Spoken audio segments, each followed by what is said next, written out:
Abhishek, the response to the promo has been fabulous. Bachchan Saab has tweeted about it. So many other celebrities they have tweeted about it. Obviously, there will be those comparisons with Shahryar Acharya. That's a tall order in a way as well. Yeah, I'm used to tall orders. That's a good one.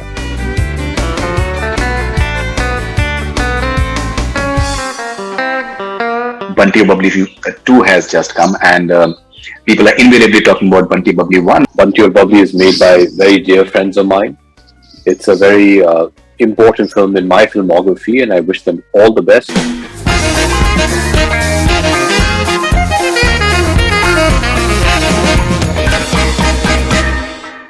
So Abhishek, the response to the promo has been fabulous. Bachchan Saab has tweeted about it. So many other celebrities they have tweeted about it.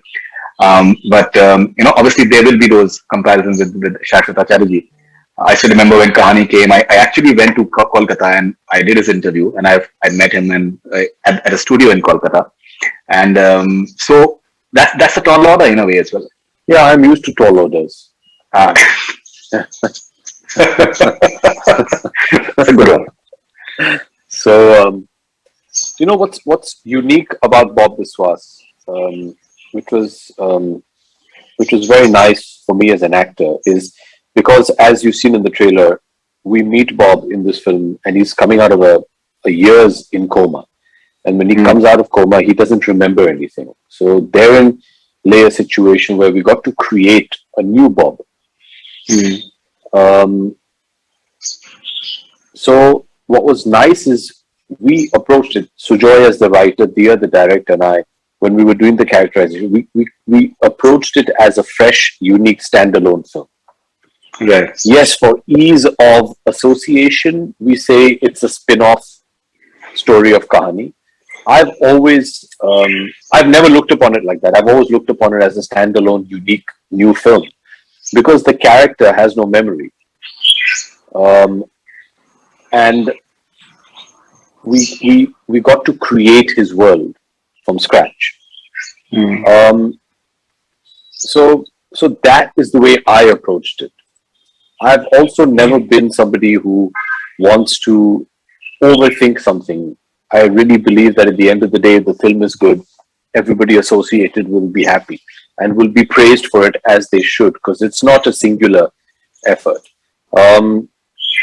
So I've always, like I said, I've always looked upon it as because the plot allowed it, I've always looked upon it as a standalone film. Right, and talking about comparisons, so Bunty Aur Babli-2 has just come, and people are invariably talking about Bunty Aur Babli-1, and that is being called a classic in front of the sequel. So you're having the good and the bad and all sorts of comparisons. Sometimes it is maybe...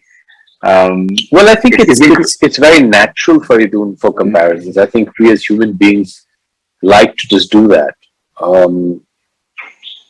It's natural, but I don't think it'd be correct for me to say anything right now because I haven't seen the new film.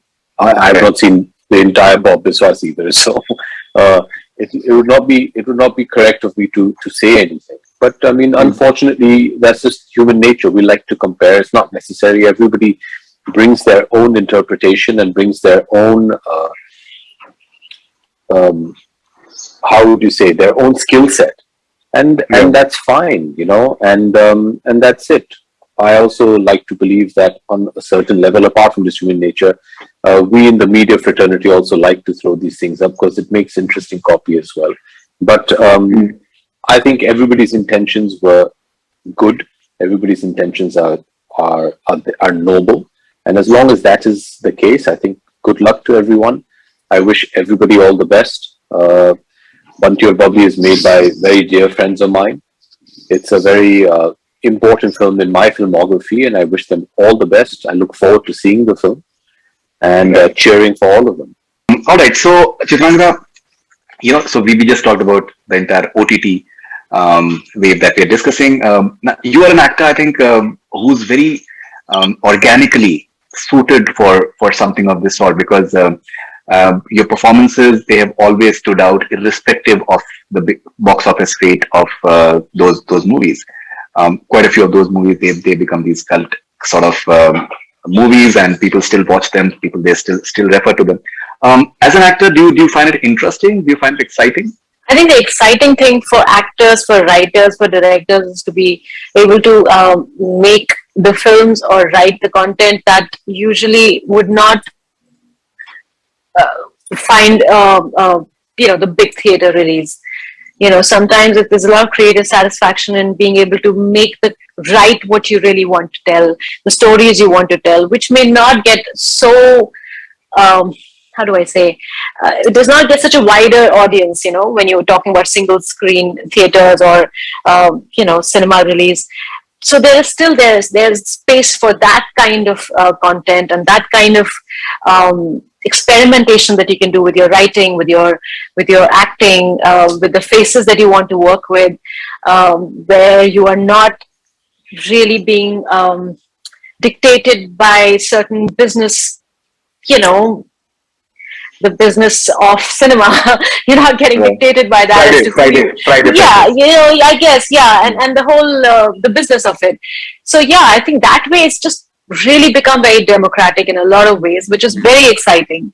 And I think it's really good for cinema as such in the country, because then slowly there is this evolution that's happening at a certain level which will reach the cinemas, the bigger theaters, bigger screens, and that's already happening. So it's almost like this is the breeding ground for all that new experimentation that's happening right now.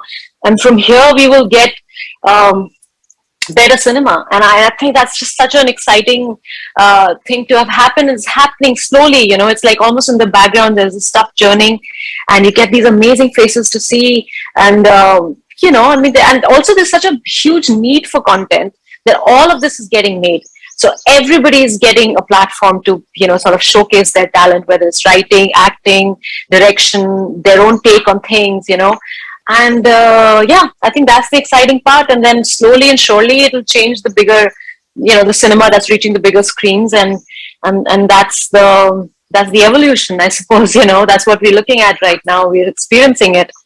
So that's why I think this is really important. What's happening with OTT right now.